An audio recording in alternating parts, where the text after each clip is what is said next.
Good morning दोस्तों। आप लोग कैसे हैं? आशा करता हूं आप लोग ठीक होंगे। तो आज के इस क्लास के वीडियो में हम लोग देखने वाले हैं झारखंड उत्पाद सिपाही से संबंधित जितने भी आपका साइंस का क्वेश्चन बनता है उसको प्रैक्टिस सीरीज में देखने वाले हैं, जो आपको एग्जाम को टारगेट करते हुए चलेंगे। जिसमें साइंस का हम लोग 20 एमसीक्यू क्वेश्चन लगाने वाले हैं, जो आपको एग्जाम को टारगेट कर। ये जो क्वेश्चन का प्रैक्टिस सीरीज है आपको डायरेक्ट एग्जाम में ही मिलेगी। बस टॉपिक में पैटर्न यही रहेगा, बस क्वेश्चन का हो सकता है कुछ अलग आए, पर टॉपिक से आपको बाहर क्वेश्चन नहीं आएगी। ठीक है, तो चलिए स्टार्ट करते हैं पहला प्रश्न के साथ। पहला प्रश्न है, एक बंद विद्युत परिपथ में वोल्टेज एवं डिस्क धारा का अनुपात। तो आप लोग पढ़े होंगे वोल्टेज और डिस्क धारा का अनुपात क्या होता है, ये पूछा गया है। स्थिर रहता है, बदलता रहता है, बढ़ता रहता है या घटता रहता है? तो आपको बताना है क्या होगा इसका सही जवाब। तो एक बंद परिपथ में हमेशा विद्युत धारा का अनुपात क्या रहता है? स्थिर रहता है। तो विद्युत धारा वोल्टेज का और डिस्क धारा का अनुपात हमेशा एक दूसरे से स्थिर रहता है, तो याद रखिएगा, इंपॉर्टेंट है। चलिए नेक्स्ट क्वेश्चन करते हैं हम लोग। क्वेश्चन नंबर 2 में क्या बोला जाता है, इसमें देखते हैं। एक इलेक्ट्रॉनिक बल्ब का फिलामेंट विशेष रूप से प्रयोग होने वाली धातु को क्या कहते हैं? तो आपको बताना है प्रयोग होने वाली धातु को हम लोग क्या कहते हैं, ये पूछा गया है। तो धातु का नाम पता है, टंगस्टन, कॉपर, क्रोमियम या निकेल। चलिए, तो हम लोग सही आंसर की ओर बढ़ेंगे, टंगस्टन। तो क्या हो जाएगा, ऑप्शन नंबर ए हो जाएगा, टंगस्टन इसका सही जवाब हो जाएगा। चलिए नेक्स्ट क्वेश्चन करते हैं, क्वेश्चन नंबर 3। इसमें बोला जाता है, एक कार की गति किस पर निर्भर करती है? आपको बताना है कार की गति किस पर निर्भर करती है, ये बताना है। स्पीडोमीटर, दिशा का बदलाव, गति में बदलाव या गतिवर्धन में परिवर्तन। तो आपको बताना है क्या होता है, एक कार की गति के निर्भर किस पे नहीं करती है। क्वेश्चन को ध्यान से पढ़िए, नहीं करती है पूछा है, क्या बोलता है, नहीं करती है। एक मिनट कलर को चेंज कर लेते हैं। चलिए, तो बोलता है कार की गति निर्भर नहीं करती है। चलिए, तो सही आंसर होता है स्पीडोमीटर। तो ऑप्शन नंबर ए हो जाएगा स्पीडोमीटर। तो स्पीडोमीटर क्या है, ये कार की गति को निर्भर करती है, पर ये बोलता नहीं करती है। तो यह स्पीडोमीटर जो होता है एक कार की गति को निर्भर नहीं करती है। ठीक है, चलिए क्वेश्चन नंबर 4। इसमें बोला जाता है, वह भौतिक राशि जो कभी भी ऋणात्मक नहीं हो सकता। तो बताना है कौन सी भौतिक राशि है जो कभी भी ऋणात्मक नहीं हो सकती है। दूरी बड़ा, दूरी देना, बल, त्वरण या वेग। तो कौन सा कभी भी ऋणात्मक नहीं हो सकती है? चलिए, तो इसका सही आंसर होगा दूरी। दूरी जो होता है, दूरी यहाँ पे ये दूरी देना नहीं होगा। दूरी जो होता है कभी भी भौतिक राशि है जो कभी रूप से या ऋणात्मक नहीं होते। तो ऑप्शन नंबर ए इसका सही जवाब हो जाएगी। चलिए क्वेश्चन नंबर 5 करेंगे।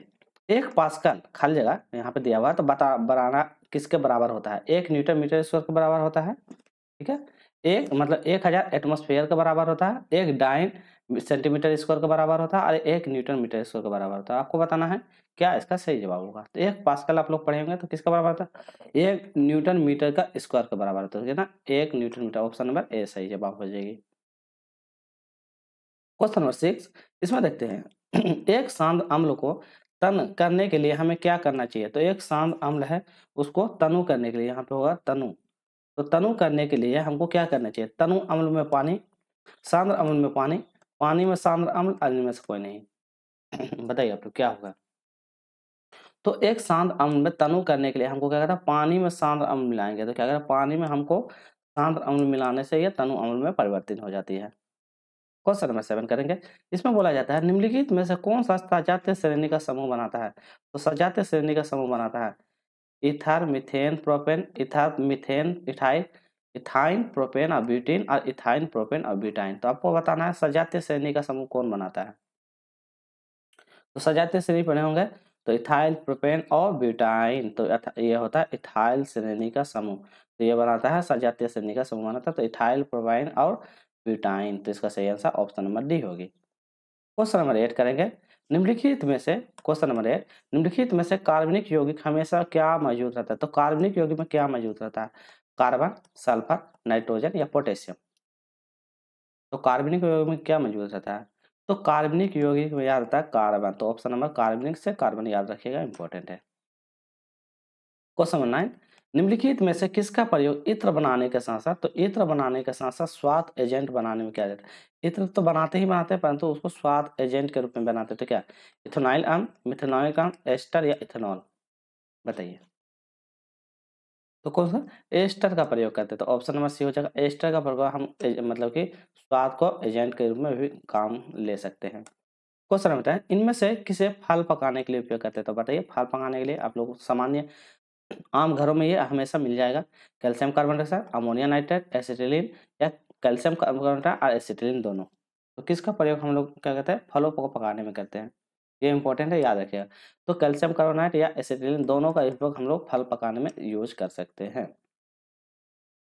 क्वेश्चन नंबर 11, इनमें से कौन सी कोशिकाएं जड़ों से पौधे के अन्य भागों तक जल, देखिए जल पहुंचाने का परिचालन करने काम करता है, फ्लोएम, चारण, वाहिका, नलिका। ये क्वेश्चन पहले भी करवा दिए क्योंकि इंपॉर्टेंट है, इसलिए इसको अलग से फिर से अलग करवा रहे हैं। तो क्या कहता है, इनमें से कौन सी कोशिका जड़ों में पौधे के अन्य भागों तक जल का परिसंचालन करते पूछा है। चलिए, तो देखिए इसमें थोड़ा सा आपका यहाँ पे फ्लोएम दिया है, तो यहाँ पे एक प्रकार नालिका, यहाँ पे जाइलम कर दीजिए, जाइलम, ठीक है। देखिए यहाँ पे आपको पहले बता दें, देखो जल को परिचालन करने में जाइलम का करते हैं, तो जल को परिचालन करने में किसका, जाइलम का। अब फ्लोएम का काम करता है फल को, तो फलों तक मतलब कि फलों तक पानी पहुंचाने का फ्लोएम का काम करता है, जल तक पहुंचाने का जाइलम का करता है। तो सही आंसर इसका होगा जाइलम होगा, ठीक है। चलिए क्वेश्चन नंबर 12, निम्नलिखित में से क्या माइक्रो पोषक तत्व नहीं है। तो माइक्रो पोषक तत्व नहीं पूछा गया है, विटामिन, कार्बोहाइड्रेट, वसा, एमिनो एसिड, बताइए। तो कौन सा विटामिन मतलब कि माइक्रो पोषक तत्व नहीं पूछा है, नहीं, ध्यान दीजिएगा आप लोग। चलिए, तो कौन सा हो जाएगा इसका सही आंसर हो जाएगा विटामिन। तो विटामिन क्या है, इसका माइक्रो पोषक तत्व नहीं है। चलिए क्वेश्चन नंबर 13 करते हैं। इसमें पूछा गया वह गुण जो एक पीढ़ी में प्रभाव पड़ता है, कौन सा पीढ़ी, एक पीढ़ी में प्रभाव रखता है और स्पष्ट रूप से देखा जाता है, वह प्रबल, प्रतिसारी, आनुवांशिक या उपरोक्त सभी। तो क्या कहता है, प्रथम रूप से देखा जाता है तो वह एक प्रकार का परवल हो जाएगा, तो ऑप्शन नंबर ए ही हो जाएगा, वह परवल। तो यहाँ पे स्पेस हो जाएगा, वो देखा जाता है तो वह यहाँ पे खाली जगह होगा कि क्या है, ये पूछा गया है। क्वेश्चन नंबर 14 करते हैं। इसमें बोलता है मानव में भोजन और हवा सामान्य मार्ग है, तो भोजन और हवा का सामान्य मार्ग क्या है, कंठ नली है, नासागोहिका है, ग्रास नली है, ग्रासनी है। तो किससे समान रूप से मतलब मानव शरीर अपने श्वासन को ये लेते हैं, तो किसका द्वारा, ग्रासनी के माध्यम से लेता है। तो ऑप्शन नंबर डी हो जाएगा, ग्रासनी के माध्यम से समान रूप से सांसों का आदान प्रदान करता है। क्वेश्चन नंबर 15, पुरुष में कितने अंडकोश होते हैं, 2, 1, 3 या 8। तो पुरुष में कितने प्रकार का अंडकोश पाए जाते हैं, बताइए। तो कितना होता है, 2 अंडकोश होते हैं, तो पुरुष में 2 अंडकोश पाए जाते हैं। चलिए नेक्स्ट क्वेश्चन करते हैं, क्वेश्चन नंबर 16 देख लेते हैं। चलिए, तो विद्युत ऋणात्मक पर किसी परमाणु की खाली जगह दिया है, यहाँ पे स्पेस दिया हुआ है, आपको बताना क्षमता की माप है किसका, इलेक्ट्रॉन की प्रतिकर्षण करने का, प्रोटॉन को आकर्षित करने का, प्रोटॉन को प्रतिकर्षित करने का, इलेक्ट्रॉनों को आकर्षित करने का। तो बताइए किसका माप है, ये पूछा गया है। तो इलेक्ट्रॉनों को आकर्षित करने का, तो ऑप्शन नंबर डी हो जाएगा, इलेक्ट्रॉनों को आकर्षित करने के इसकी क्षमता को माप माना जाता है। चलिए क्वेश्चन नंबर 70 कहते हैं, निम्नलिखित में से किसका प्रयोग निष्क्रमण और कीटाणु के रूप में किया जाता है। तो निष्क्रामक और कीटाणु के रूप में करते हैं, तो इसका ऑप्शन है CaOH का होल 2 होगा यहाँ पे, ठीक है, और CSO यहाँ पे 2 होगा, उसके बाद फिर है CaCl2 हो जाएगा और लास्ट में CaO। तो आपको बताना है कौन सा इसका सही जवाब होगा। चलिए चलिए बताइए 17 का क्या होगा सही आंसर।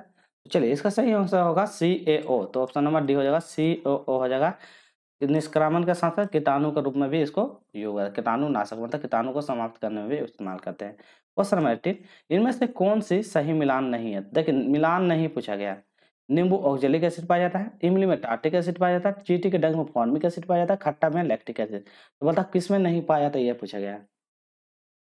चलिए, तो नींबू में क्या ऑक्जेलिक एसिड, ये गलत है, बाबा के देखिए इमली में टार्टिक पाया जाता है, चीटिका में फॉर्मिक एसिड पाया जाता है, खट्टा लगा में लैक्टिक एसिड पाया जाता है। नींबू नींबू वाला जो होता है ये क्या पाया जाता है, इसे साइट्रिक एसिड पाया जाता है, इसमें बोला ऑक्जेलिक एसिड, तो ये वाला गलत हो जाएगा, ठीक है। चलिए चलिए क्वेश्चन नंबर 19, ऐसे कवक जो अपने भोजन के लिए विशेषकर कीड़े पर निर्भर रहते हैं, तो उन्हें क्या कहा जाता है, मित्रजीवी, पैरासाइट, कीट या एंथोलोपेनिक, बताइए। तो क्या कहता है, ये हमेशा कीड़ों पे निर्भर रहता है, तो ऐसे जीव को हम लोग क्या कहते हैं, एंथोनोजेनिक, तो एंथोमोथोपेंजोनिक, यही कहता है, ऑप्शन में डी हो जाएगा। क्वेश्चन नंबर 20, उत्तक की कोशिकाएं बहुत सक्रिय होती है, इनमें घने कोशिका द्रव, साइटोप्लाज्मा, पतली कोशिका रसभित्ति, मुख्य नाभिका और कम रिक्तिकाएं होती है, तो उसको क्या कहते हैं, विभाज्योतक मतलब मेरिस्टोमिक, स्थूलकोण, केनोमा, मृदु उत्तक मतलब पायरोनकाइमा और दीर्घ उत्तक स्केलेनकाइमा, बताइए क्या होगा इसका सही जवाब। चलिए तो इसका सही जवाब की ओर हम लोग आगे बढ़ते हैं, तो इसको बोलते हैं ऑप्शन नंबर ए, क्या हो जाएगा, मेरिस्टोमेटिक, तो ऑप्शन नंबर ए इसका सही जवाब हो जाएगा। चलिए नेक्स्ट क्वेश्चन करते हैं, क्वेश्चन नंबर 21। इसमें देखते हैं निम्नलिखित रोगों में से कौन सा आनुवंशिक का विकार है, तो कौन सा आनुवंशिक का विकार है पूछा गया है। थैलेसीमिया, एनीमिया, रतौंधी या कैंसर, तो कौन सा आनुवंशिक का विकार है ये पूछा गया है।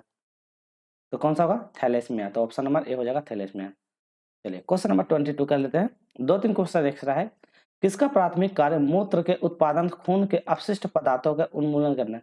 तो खून के अपशिष्ट पदार्थ का उन्मूलन करने का वृक्क, अग्नाशय, यकृत या छोटी आंत।